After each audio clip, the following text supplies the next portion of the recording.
Olá, pessoal, sejam todos bem-vindos ao Papo Sem Fronteira, o programa que promete diversidade de conteúdo.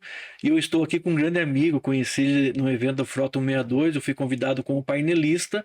Nós nos conhecemos no Logística do Futuro e foi muito grato, foi muito importante participar. Eles acabaram fazendo um movimento aí pensando nesse contexto de transporte como um todo, não só na atividade que eles desenvolvem.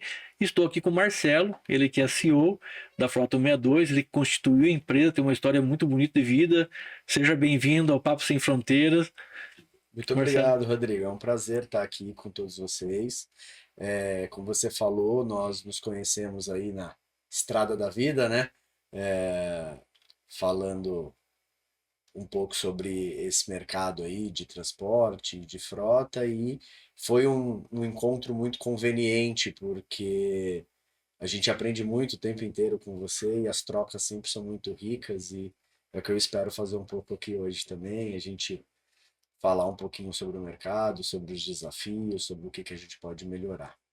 O Marcelo tem uma cabeça bem disruptiva, é um executivo que está à frente do tempo. É um evento que ele fez, que ele organizou com o time dele, foi um evento que abrangeu de forma bastante, foi feito de forma muito abrangente vários conteúdos, né? Trouxe o setor privado, o setor É, público, fez lá um momento durante um dia que agregou muito, a gente aprendeu muito com isso.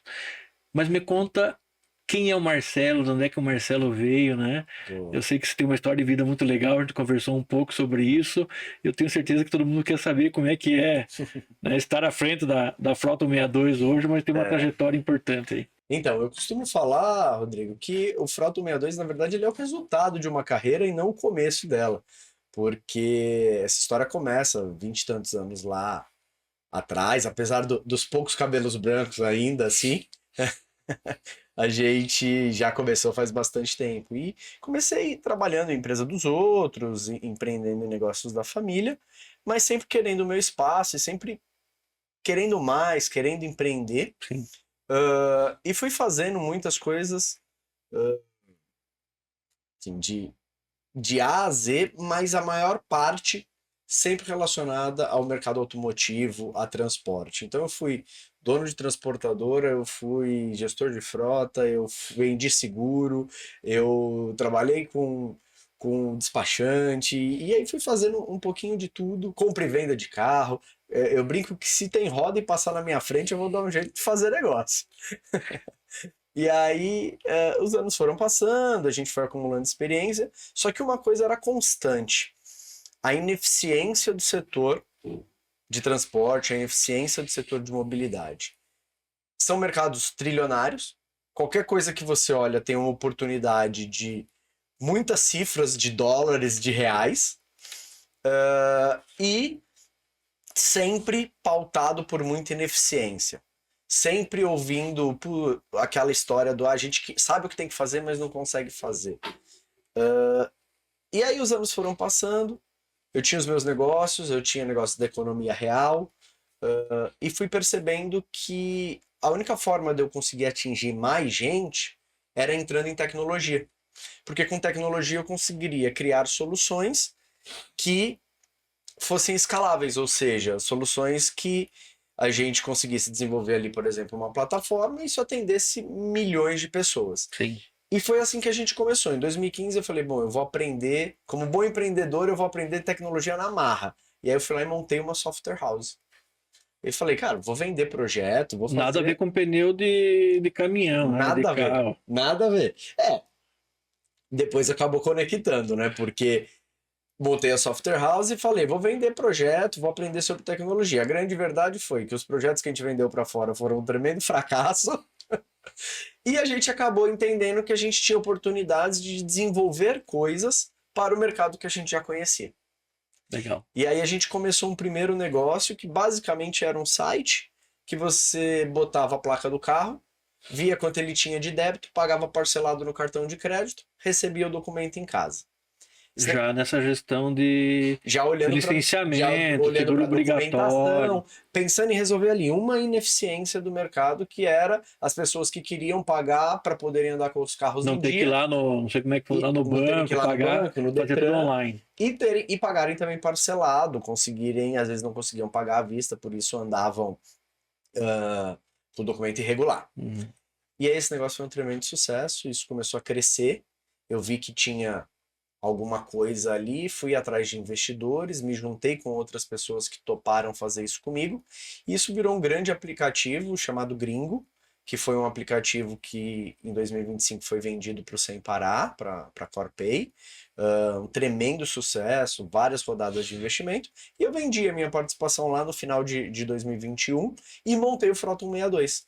Ainda imbuído exatamente dessa vontade de através da tecnologia, resolver problemas estruturais de um setor que eu conheço muito bem.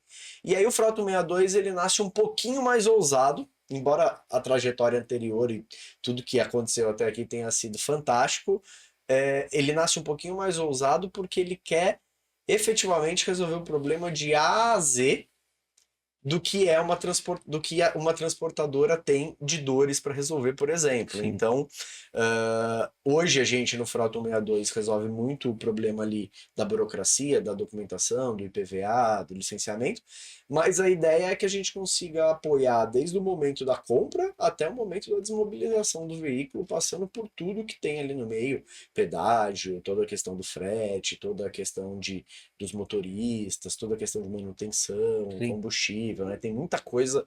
É o que eu falei, tem muita coisa. Você olha para um pedacinho, esse pedacinho já é muita coisa para fazer, né? E aí a gente chega aqui, então, 20 e poucos anos depois, cansado de ver todo mundo reclamar, com a vontade de resolver o problema de uma vez por todas e ter uma plataforma onde realmente possa resolver tudo em um único lugar, onde realmente agregue valor, gere indicadores que promovam um salto de gestão mesmo, sabe? E E que aí, seja operacional, não aquele negócio da burocracia. Seja rápido, sistema leve, interativo, moderno. exatamente, que resolva o problema, que esteja muito conectado com a dor do dia a dia. Acho que essa é uma vantagem que a gente tem. Existem muitos softwares que existem e que nascem da cabeça de pessoas muito inteligentes, mas que nunca tiveram no campo de batalha.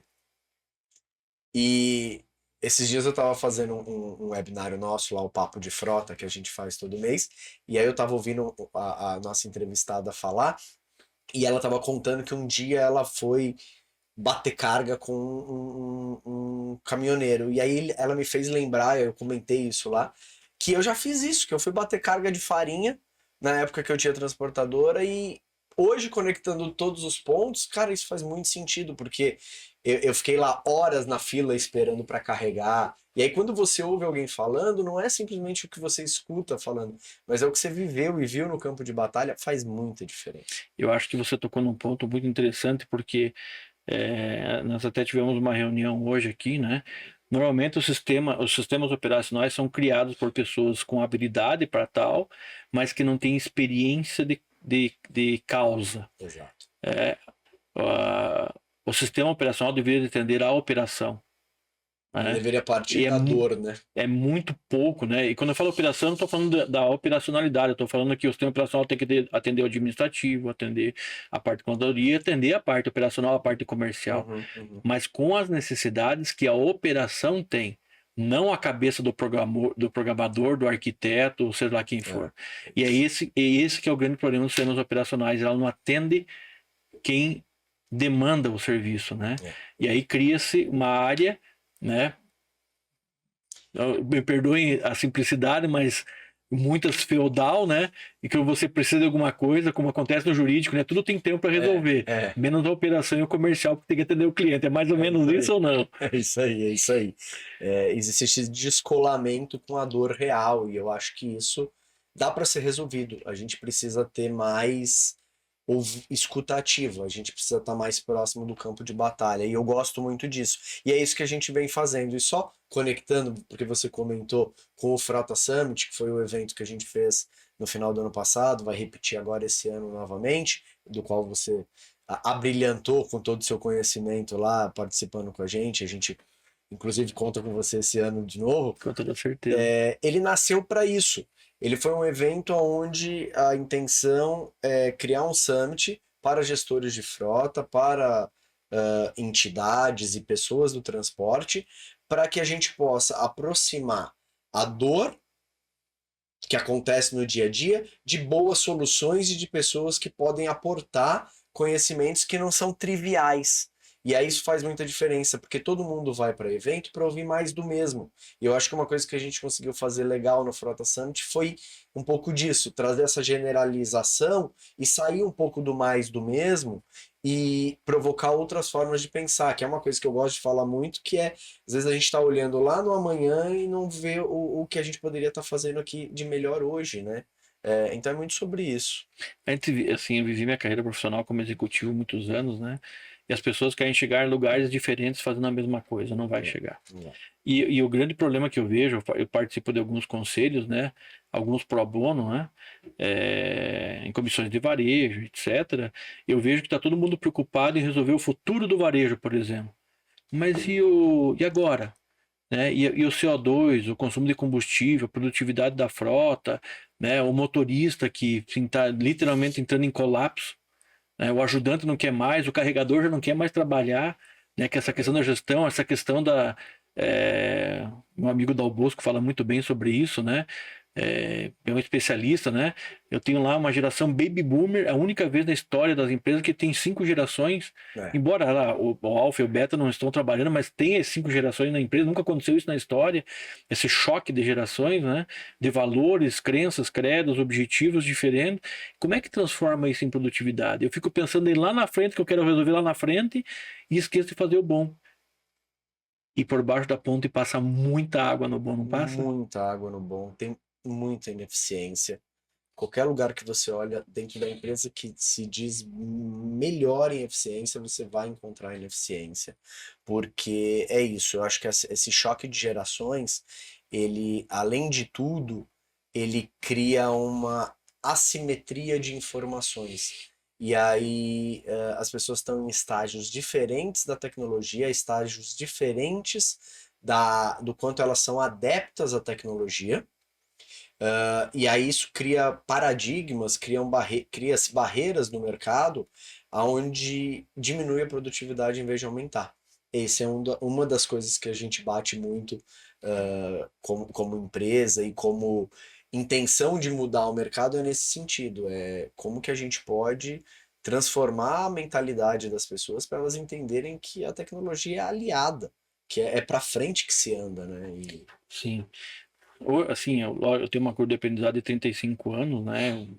Eu tentei me especializar muito, de forma muito abrangente, para poder chegar ao nível de entendimento de poder palestrar num evento magnífico, né? Fazer um painel lá com vocês, né? E ter essa amplitude que eu tenho hoje de navegar em qualquer área da empresa. E o que eu vejo nas empresas, primeiro, o sistema operacional veio para delimitar bem as atividades e garantir que aquela atividade seja bem realizada. E já começa aí a bagunça, porque você cadastra um produto, alguma coisa de 20 maneiras diferentes, e quando você precisa depurar a base de dados, você tem que fazer um trabalho para poder entender a base de dados, para poder fazer uma depuração, né, para poder trabalhar com o dado. E dado é tudo, porque o dado não tem sentimento, o dado te dá o norte verdadeiro. Se aquilo é adaptável, não é, como é que você vai adaptar isso no contexto, aí vem a experiência, aí vem o momento da empresa, o momento do mercado, o momento das pessoas, né? E as pessoas não dão valor pro dado. O primeiro problema que a gente enfrenta quando chega um cliente novo é ele não sabe todas as placas que ele tem para subir no sistema. Tem gente que não sabe. E ele é o especialista na área dele, porque ele é uma transportadora que tem 100 caminhões. Pior do que isso, ele é o dono do ativo. Significa que ele tem um ativo que vale algumas centenas. E do passivo. E do passivo também, pois é. Se ele não sabe nem do ativo, quem dirá do passivo, né? Eu também faço a reflexão, né? Quando eu tento alguns temas, né? Todo mundo sabe tudo. Qual que é o teu número para esse dado? Ah, mas eu tenho, então me mostra. Não tem?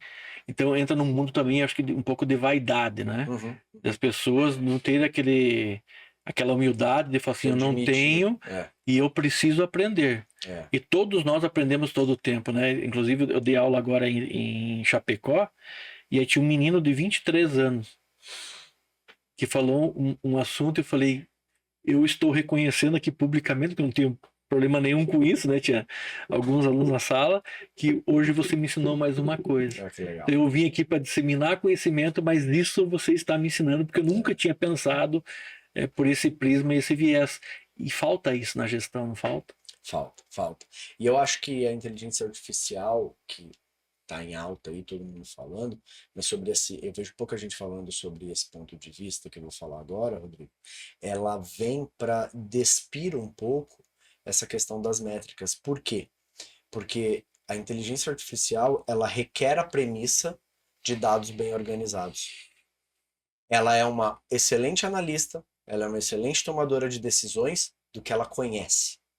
E ela só vai adquirir conhecimento se ela tiver o dado organizado. Senão, o conhecimento que ela adquire é um conhecimento enviesado, é um conhecimento com lacunas de conhecimento, e aí ela vai tomar a decisão errada. Então, a IA, ela não é a salvadora da pátria, e ela vai separar muito as pessoas e mostrar muito essa diferença. Ela vai ficar maior ainda quando mostrando quem realmente tem dados, sabe usar e tem eles organizados e quem não tem.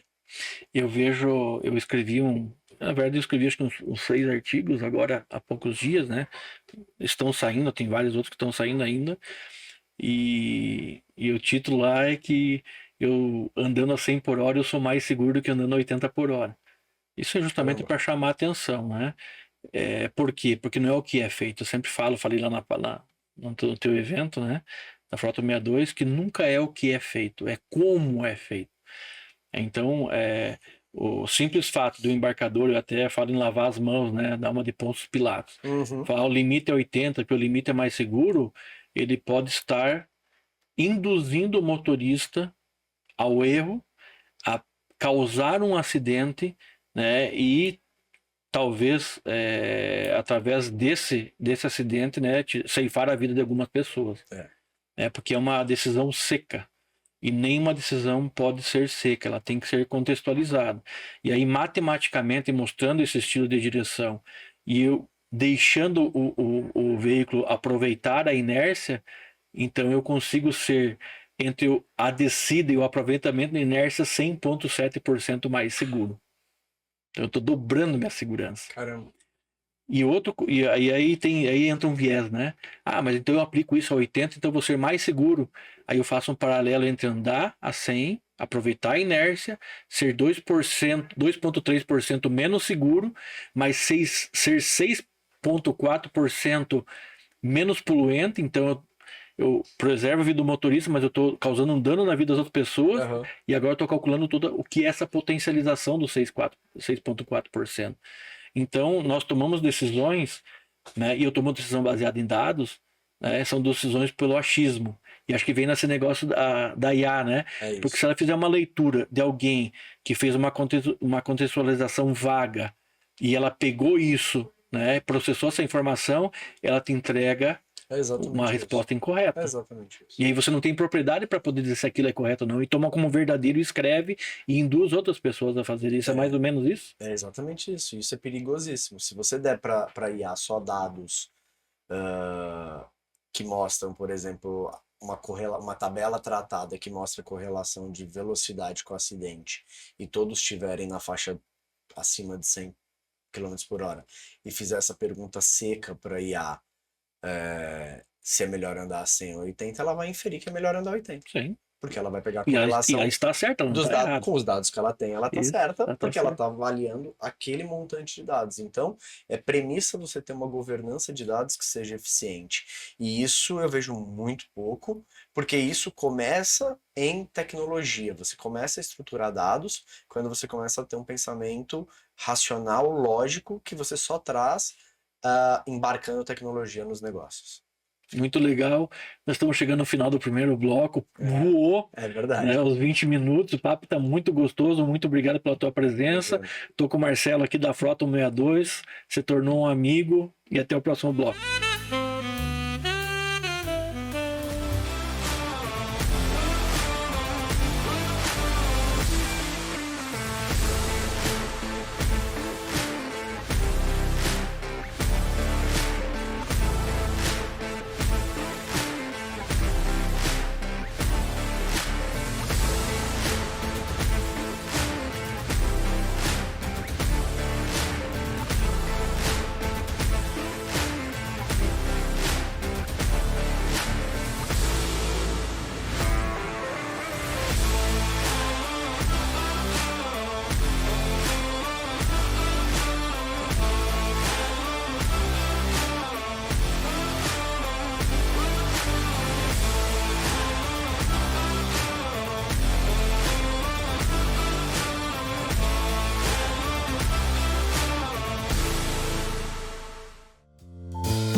Olá, pessoal, sejam todos bem-vindos ao segundo bloco.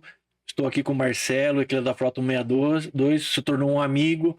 Estamos aqui batendo um papo, entramos no mundo de gestão, processamento de dados, a história dele. E eu queria fazer uma pergunta que até hoje eu tenho essa dúvida. Por que Frota 162? Onde é que vem esse nome? Você sabe, Rodrigo, que é da total e absoluta falta de criatividade nossa para dar nome. Essa é a verdade. A gente começou a desenvolver o sistema de frota e já sabia o que a gente queria fazer, que dor que a gente ia resolver, mas a gente não tinha um nome. Então a gente ficava falando do sistema de frota, o sistema de frota, o sistema de frota. E não, não dava para você vender o Sistema de sistema de frota. frota. Né? Todos os sistemas de frota são sistemas de frota. E a gente ficou pensando e aí veio a solução mais óbvia. A gente pegou o número da rua onde era o prédio lá que a gente começou, que era 162, e colocou. E aí essa história não era boa para contar. E a gente ficou tentando achar algumas outras soluções, fomos ter que procurar na numerologia, fomos procurar nas BRs lá, falando, não, vamos botar BR-162. Não existe BR-162 no Brasil. E aí a gente falou, não, é melhor desistir de tentar inventar uma história. E essa é a história verdadeira. E ficou Frota 162. E aí é legal porque agora a gente vai falando e já vai acostumando com o nome, e aí hoje o pessoal fala assim, os meninos do 162, fala lá com o pessoal do 162. Do 162, então ficou 62, acabou, a ideia era o 62, ficou. Acabou ficando uma marca nossa, né? É igual a Apple. É O isso que tem a ver maçã com o computador? Não tem nada a ver. Eu, pelo menos, não via sentido lógico nenhum, né? E assim, Marcelo, eu sei que você tem um viés muito legal, que é essa questão de controle e gestão, né, de multas, né? Não só levantamento, acompanhamento, mas também avisar a empresa, está acontecendo isso. E eu aprendi na minha carreira profissional que quando tem muita fumaça, a possibilidade de que haja um incêndio é muito grande. Então, se eu tenho muita multa de excesso de velocidade, seja por 40, 60, 80 ou 100 por hora, eu estou à beira de talvez um colapso aí, né? Com certeza. E assumir um grande prejuízo. Como é que funciona isso, né? Vocês que lidam com isso cotidianamente? Para quem assistiu a gente no primeiro bloco, né, a gente estava falando muito sobre dados e sobre como usar dados para fazer uma análise eficiente. E quando a gente pensou o Frota 162, a gente queria resolver uma dor que de fato fosse muito importante e que talvez não fosse, mas que também fosse uma dor onde não tivesse muita gente resolvendo.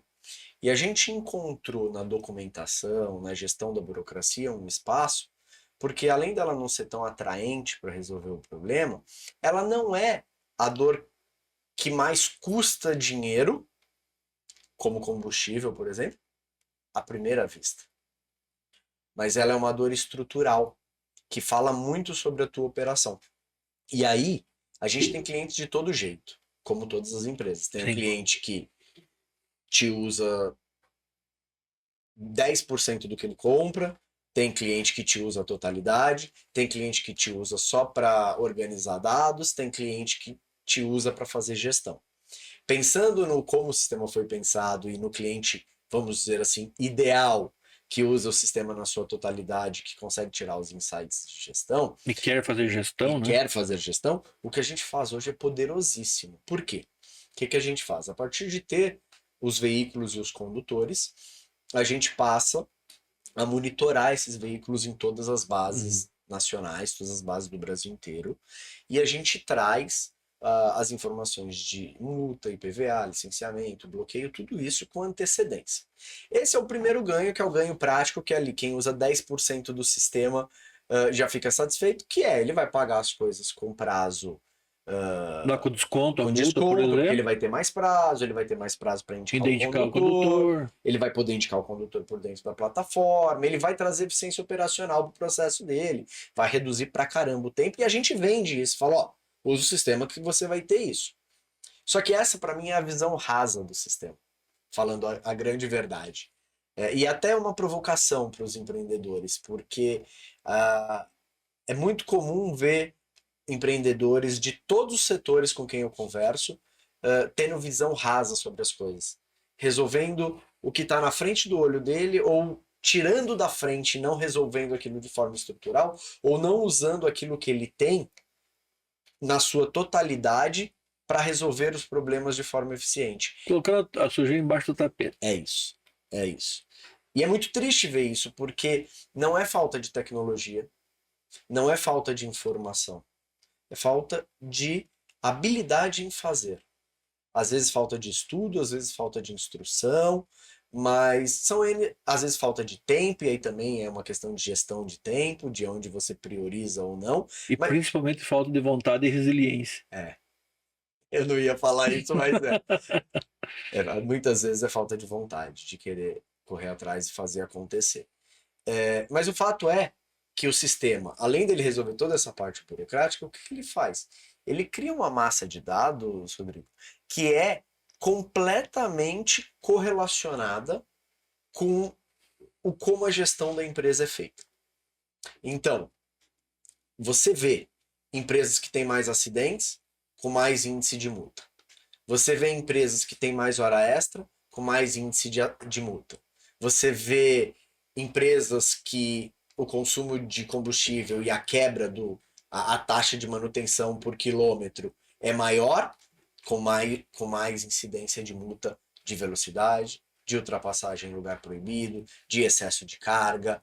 Então, hoje eu tenho a habilidade, a capacidade de, olhando o histórico de um ano de multa da empresa, baseado na quantidade de caminhões que ele tem rodando, ou carros que ele tem rodando, dizer se ele tem o tamanho do espaço de melhoria que ele tem. Em consumo de combustível, manutenção, pneu, produtividade, se ele aplica passivo trabalhista ou não, se ele tem uma política de segurança ou não.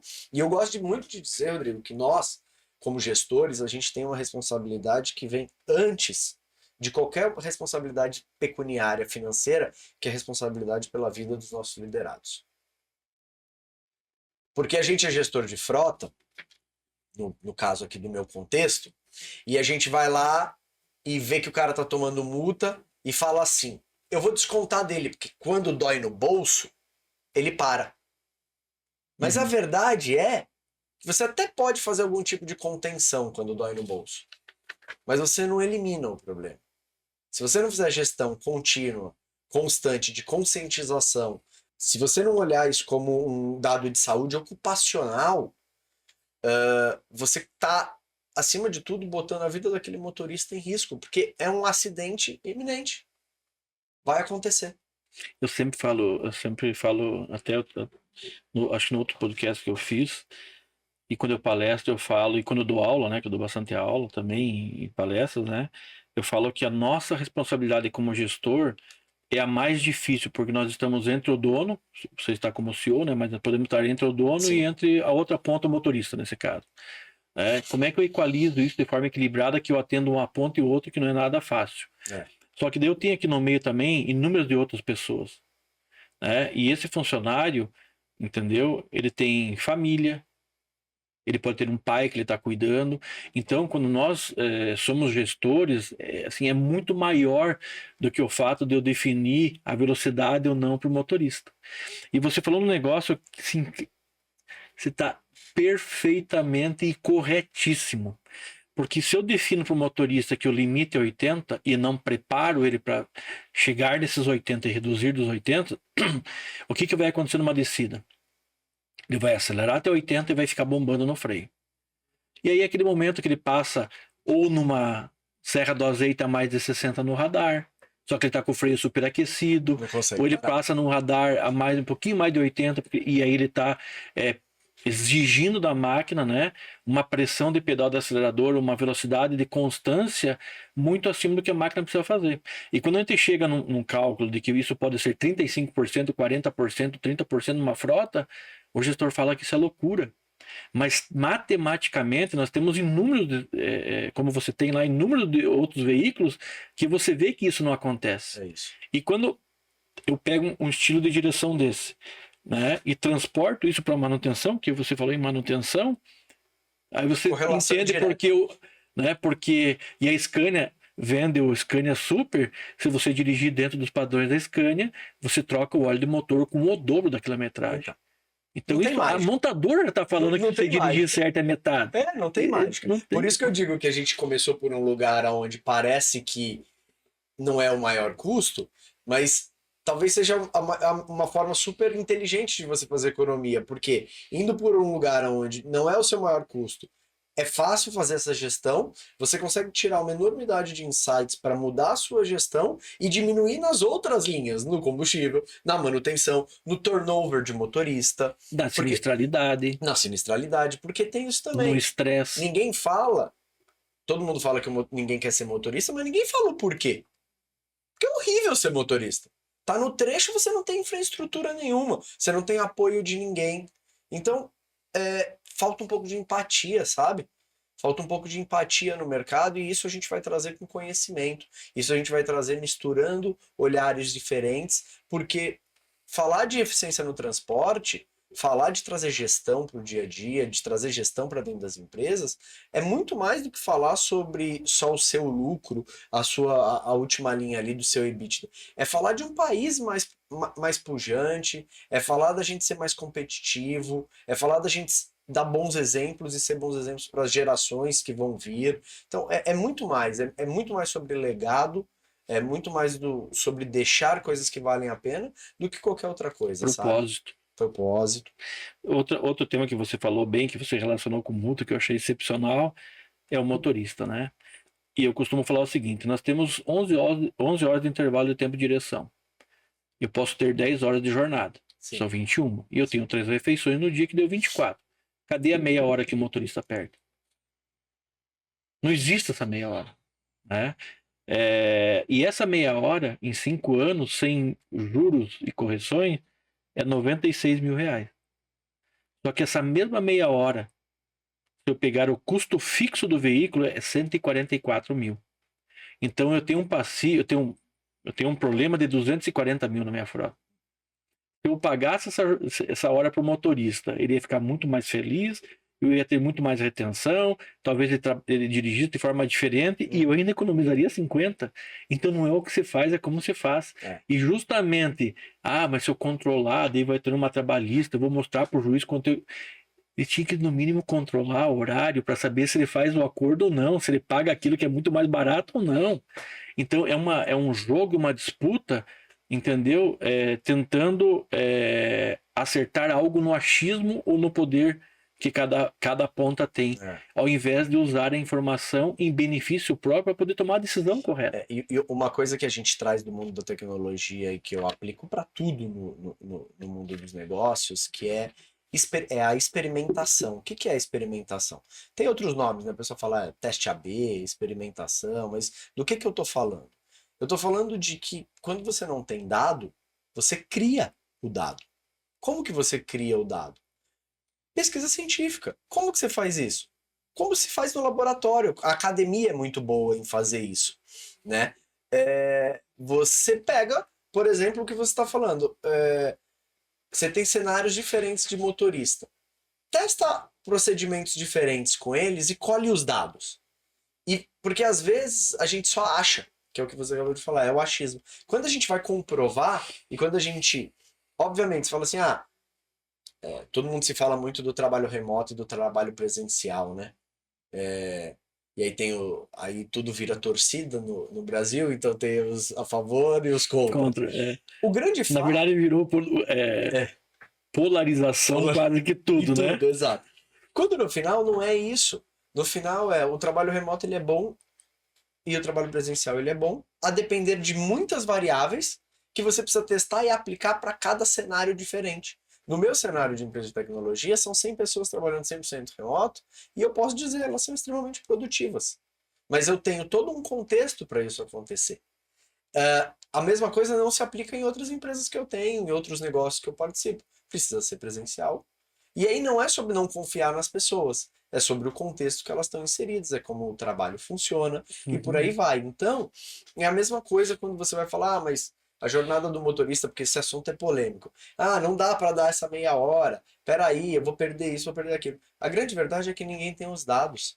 E se você não testar isso, não fizer a experimentação, você não vai conseguir criar dado consistente para, inclusive, justificar o porquê que você não está fazendo. E assim, eu tive a oportunidade de de constituir uma empresa nos Estados Unidos, né? E lá o motorista dirige 12 horas, 14 horas. Pagou, tá tudo certo, né? Eu vejo também uma coisa incoerente assim, ó, 10 horas e fazer o motorista tirar o descanso dele longe da família. O que Daí, isso ele agrega? tem que para 3 horas de chegar em casa. Então ele venha para casa, entendeu? Então que dê um descanso maior em casa, então, mas que seja produtivo, ou em vez de ele ficar 2 dias em casa, que fique Agora, 4, faça uma é muito compensação. mais fácil você dirigir 14 horas numa estrada plana do que no sobe e desce do Brasil, né? Com certeza. Então Mas- também, às vezes é sobre. Esse é outro problema, né? A gente mata o mensageiro e não o dono do problema de fato. Às vezes o problema tá na estrada, o problema não tá na carga horária, por exemplo, fazendo correlação com acidente, né? eu ia até fazer uma ponderação, mas ainda bem que você puxou esse tema. O que acontece com o motorista, né? Você coloca na mão dele um caminhão com 540 cavalos de potência, puxando carga fracionada, 5 toneladas de peso. Tem máquina de sobra, muito mais do Sim. que um ônibus. Sim. E aí você coloca numa rodovia, pista simples, e quem vai definir a velocidade é o Mercedinho 1113. É o Vai segurar Fenemê. todo mundo ali. E não tem como, é o direito dele de estar ali, entendeu? O Estado, nesse ponto, é relapso de fazer políticas de renovação de frota, e uma parte do valor vai para o autônomo e a maior parte vai para o transportador, e é ele que define. E quando eu vou para a produtividade, né, que esse Mercedinho, né, na melhor das boas vontades do dono dele de querer de defender o sustento da sua família, ele causa o ecossistema É tremendo. em que é trilionário. O PIB do Brasil é 8 trilhões, pouco mais do que 8 trilhões. O que as rodovias esburacadas podem causar de prejuízo financeiro em combustível, manutenção e pneu, só na frota pesada, que é 948.244 veículos, segundo a NTT, que é cavalo mecânico e carreta, é 1,2 trilhões É muito de dinheiro. reais. É porque o pessoal não lembra que a logística corresponde a 18% do PIB, né? Então, quando a gente fala em qualquer coisa nesse setor... É que assim, o PIB é o poderia que ser muito mais. produziu-se internamente, né? Não significa o que se movimentou financeiramente. Então, sim. para quem não entende um pouquinho de produção interna bruta, né, que é o PIB e todo o ecossistema que envolve para fazer a formação de custo e ter markup, margem de contribuição, etc. Então, é um negócio trilionário e ninguém está vendo isso. Né? E aí nós olhamos com vieses de forma assim, muito simplória. Eu não vejo nenhuma instituição, nenhum sindicato defender tecnicamente que as rodovias precisam de uma terceira faixa. Ou com menos buraco, mas defender...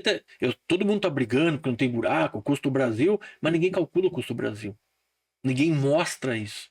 E aí nós estamos falando em CO2, ESG, né? Fica meio... E não vai longe, né? A gente tem o custo do pedágio, que é um absurdo, mas é muito melhor rodar na estrada pedagiada do que na não pedagiada, né? Ainda. Embora tenha algumas que dá até vergonha de ser pedagiada, mas tudo bem, ainda é melhor do que rodar sem. Porque você tem muito mais eficiência, enfim. Marcelo, chegamos ao final de mais um bloco, o papo tá excepcional. Obrigado pela sua audiência, até o próximo bloco.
pessoal, estamos no nosso terceiro bloco, Papo Sem Fronteira, o programa que promete diversidade de conteúdo. Estou com o Marcelo do Frota 162, estou tendo uma aula aqui sobre essa questão de gestão, sobre a questão de utilizar dados, sobre essa questão de, a partir dos dados, começar a tomar decisões e dados que reflitam a realidade, né?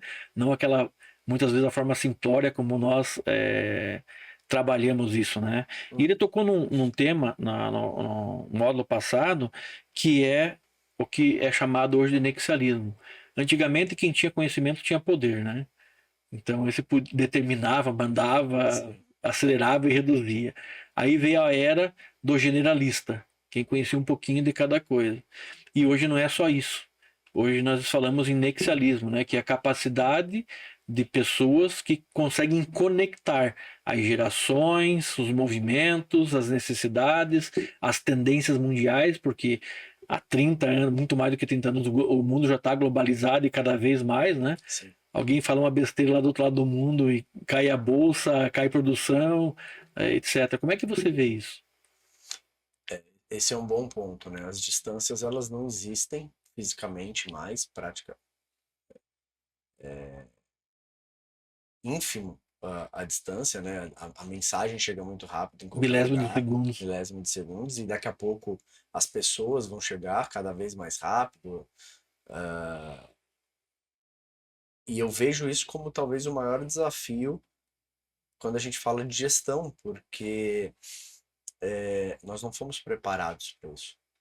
Nós não fomos preparados, como a gente falou nos blocos anteriores, para mistura de gerações. Nós não fomos preparados para a velocidade que a tecnologia evolui. E nós não fomos preparados para encontrarmos soluções fáceis para problemas difíceis. O que a gente foi ensinado é que se o problema é difícil, a solução também vai ser difícil. E às vezes ela não é, ela só precisa ser criativa. Ela só precisa ser um pouco fora do óbvio. E colocar tudo isso numa caixinha só é muito difícil, mas é um desafio que eu pratico todos os dias, o dia inteiro, porque você já acorda todo dia com déficit de informação, porque você já não vai conseguir, o tanto de informação e coisa nova que é gerada no dia, por mais que você tivesse super atualizado, você já não vai absorver. Então esse déficit só aumenta. Dado que esse déficit só aumenta, como que você olha para as habilidades que você tem, para a posição que você ocupa e entende aonde está a sua maior reserva de valor? Aonde você agrega mais valor para os Onde que outros? você também se posiciona a partir dessa premissa, né? Exato, exato. E aí, uma vez posicionado nesse lugar, como é que você agrega mais valor para os outros? Como é que você agrega mais valor para o contexto que você está inserido? E essa resposta ela não é óbvia e direta, não existe um framework para isso. Ela é a composição de todas as pontas que você liga. E isso é nexialismo, né? Isso é você conectar pontas para entender como é que a soma do que você do que você tem de conhecimento, pode entregar valor para outros. E a partir disso, você tocou num ponto muito interessante, né, no módulo anterior, e meu amigo Bonatti, um abraço aí, ele fala que ele defende essa participação do setor público, privado e academia no meio de tudo isso, que é quem vai fazer a formalização disso, a estruturação processual, técnica. Como é que você vê essa relação? Quando você vai estruturar coisas de longo prazo, você fazer isso sem processo e sem uma mínima burocracia é o sinônimo de caos e barbárie. O caos ele é bom em determinado momento para inovação, Daquele chacoalhão. para disrupção, mas ele não é bom no longo prazo. Do mesmo jeito que a burocracia absoluta também engessa as coisas e não é boa no longo prazo. E eu acho que a academia ela vem muito fazer esse papel quando você fala de resolver problemas complexos. Você tem um problema complexo, você encontra uma forma simples de resolver ele, você resolve, só que você não consegue replicar e escalar essa resolução se você não criar método. E o método é onde eu acho que a academia entra, para fazer validações, para fazer experimentação, para criar, para organizar os aprendizados. A base consistente, É, sólida, a parametrização. exatamente, para que isso possa ser escalado. E o Estado, ele é um ente, né? Então eu acho que muito da inovação parte também da academia, mas muito mais da iniciativa privada. Eu acho que as duas juntas funcionam bem. Acho que a academia organiza essa inovação e o Estado deveria ser patrocinador disso. O Estado deveria puxar as agendas que só o Estado tem capacidade de puxar e legitimidade para puxar, que são as agendas de política pública. Que trazer para o nosso contexto como é que a gente resolve o problema do déficit de motoristas, que é uma certeza. E Como é que a trazer gente... outros setores, né? É, Porque ele tem essa capacidade de mobilizar outros setores, não exato. de forma individual só a parte de E transporte. sempre vai combinar em regulação, porque a gente é um Estado organizado sobre regulações, até para...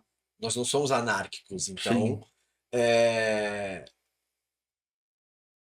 Sempre vai esbarrar nessa regulação do Estado, e o Estado vai ter que atuar em convergência com a academia e com a inovação, no caso, com o privado.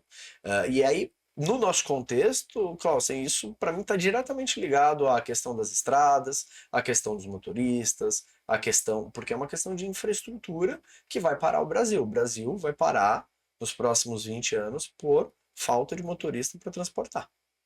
Eu ainda sou de uma geração, né?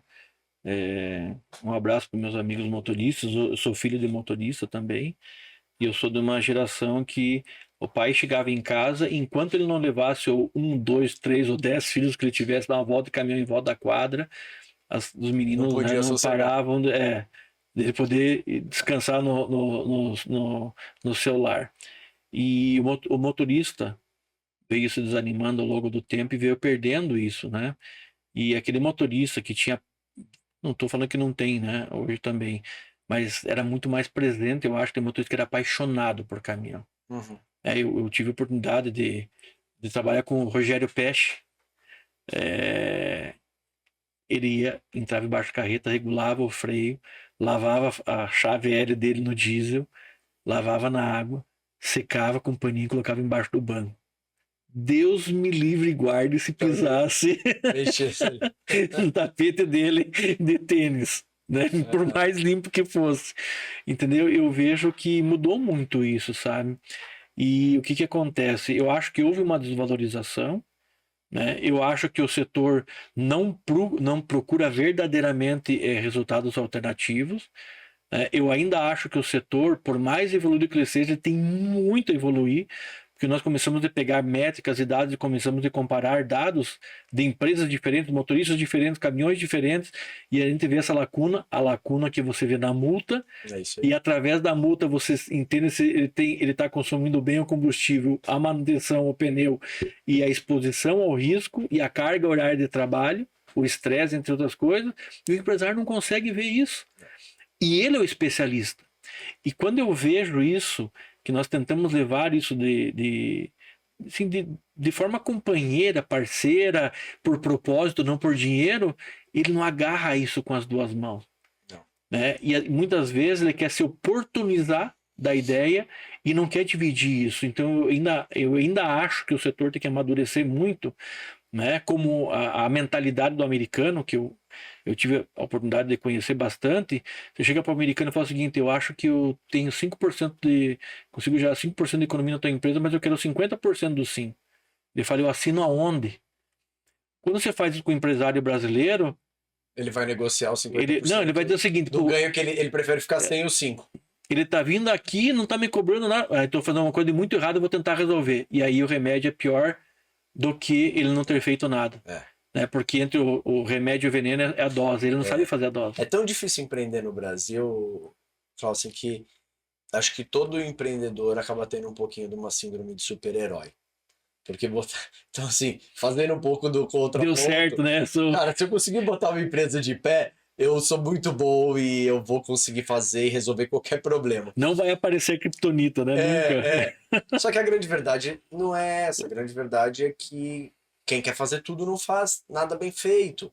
E aí a questão do foco, de montar times complementares, de ter parceiros, sócios. Eu não faço nenhum negócio que eu não tenha sociedade. Todos os meus negócios eu tenho sócio. Eu não acredito que eu sou bom em tudo. E, aliás, eu não acredito e não sou. Eu tenho certeza também que eu estou muito longe disso, né? Exato. Embora eu tente ser melhor em algumas coisas. Sempre, sempre, mas eu tento associar gente que seja complementar para que o projeto seja mais vencedor do que a unidade. E aí isso leva todo mundo mais longe. Eu acho que essa mentalidade precisa sim proliferar mais. Eu acho que essa ainda, infelizmente, ainda não é a maioria. E que bom ter oportunidade da gente falar sobre isso aqui, porque se uma pessoa ouvir isso aqui e minimamente ficar com uma pulga atrás da orelha, eu acho que a gente já sai daqui Vitorioso. vitorioso. Mas é muito sobre isso. A gente está enfrentando novos tempos. Tempos onde tecnologia não é mais o presente, ela é o passado. Onde inteligência artificial já está virando commodity, já também é o presente que já está se tornando passado. A gente vai aí em pouco tempo para uma era dos computadores quânticos, que é um negócio que quem nunca ouviu falar de computador quântico vai pesquisar, vai atrás, porque já IA, chegou. IA é brinquedo de bebê. Exato. Então, assim, a gente já está atrasado. Dado que a gente já está atrasado, a gente deveria se questionar o status quo, o que a gente está fazendo, porque claramente, dado o tamanho da ineficiência, o tamanho de oportunidade que existe por conta dessa ineficiência, ainda mais quando a gente se compara com os Estados Unidos, por exemplo, sem falar da China. Agora a gente nem se comparar com a China, porque é uma comparação.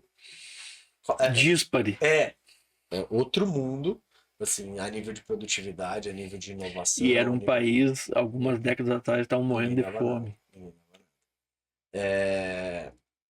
Se você ainda acredita nesse negócio de que produto chinês não presta, o que não presta é o que a gente paga barato para vir para cá. É, Enfim. E eu não tô fazendo apologia chinesa aqui, não. Deu nada desse tipo. É só tentando fazer uma leitura é uma muito, verdade. muito centrada aqui do que eu vejo no mercado. Então, assim, quando a gente vai comparar o Brasil, quando a gente vai comparar o gestor brasileiro com qualquer uma dessas outras realidades, a gente é muito amador. E a gente é amador porque a gente quer. Porque a gente tem a tecnologia, a gente está no mundo globalizado, a informação está disponível na internet para todo mundo, a gente tem especialistas que sabem o que estão falando, que sabem dar informação, que estão dispostos a dar informação, às vezes por vocação, né, como você mesmo faz muitas Por vezes. objetivo, Exato, às vezes remunerado, né? Mas é um exato. especialista. Mas tá ali dando uma informação que tem valor e então assim, acho que tem que querer, esse é o primeiro ponto e correr atrás porque tem muito, é um mercado, não só o mercado do transporte, não só o mercado de logística e de gestão de frota, mas o mercado brasileiro como um todo é um mercado cheio de oportunidades. Eu vou fazer uma pergunta agora para o nosso ouvinte, né? Qual empresa que te vem à mente que tenha de transporte que tenha mais do que 50 anos? Eu começo geralmente com 100 para chegar até 50. E quando a gente chega em 50, a gente lembra umas duas, três. Nós temos empresas europeias, empresas japonesas milenares. 1000 anos, mais de 1000 anos. Então, isso prova, né, aquela questão da maturidade da empresa brasileira, né? Uhum. Tem uma ascensão, e você acha que nessa ascensão, você falou muito bem no primeiro ou segundo bloco, essa ascensão me dá a certeza de que eu sou o super-herói, que eu vou vencer tudo e qualquer coisa a qualquer momento do tempo, né? E aí chega o Lex Luthor com a Kryptonita, né?